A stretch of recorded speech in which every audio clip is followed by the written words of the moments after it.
እግዚኦ እኛ ሰው በላለሁ የሚል ከአፉ ሲወጣ እንደነግጣለን። ሰው አንተን አምሳያ አስላሴ አርጎ የፈጠረው ጌታ እንብላው ይባላል አይባልም።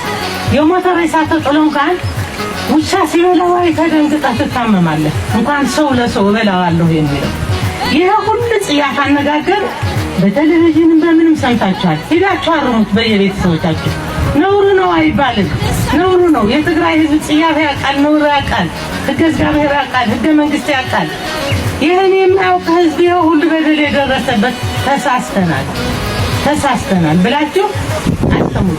ምንም እኛ ካሁን በፊት መቼም ተምረው ይሰማሉ ብለን እንኳን ብዙ አይገባንም። ብዙ የዩኒቨርሲቲ ተማሪዎች ከኦሮሞ ከደቡብ ህዝቦች ከአማራ ከሁሉም የመጡ እህት ወንድም ሆነው ተቀብሎ የትግራይ ህዝብ አንድ ነገር ቢነሳ እንኳን ወይ በሰው ሀገር እንዳይጠፉ እነዚህ ልጆች ብለው እናቶች እየደነገጡ እኛ አንድ ጊዜ በዩኒቨርሲቲ የሆነ ብጥብጥ ተነስቶ ልጃገረዶችን ሰብስበን ክፍት ቤት አንጥፈን አስተኝተናል።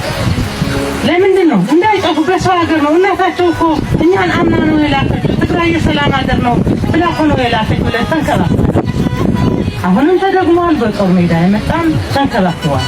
ይሄን ሁሉ ከልብ ለትግራይ ህዝብ ይቅርታ ብላችሁ ከልብ ያጠፉትም ከኛ ጋር ሆናችሁ ቀጮች እንድትሆኑ ወደ ፍርድ ይቅረቡ ማለት አለባችሁ።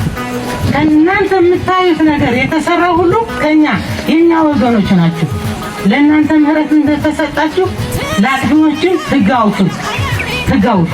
ዝም ብሎ ፍርደ ገምድል ህዝብ መግደል ማጥፋት ሳይሆን በህግ እንዲማሩ ለወደፊት ይሄ ታሪክ በዚህ ትውልድ ዳግመኛ ትውልድ እንዳይቀጥል።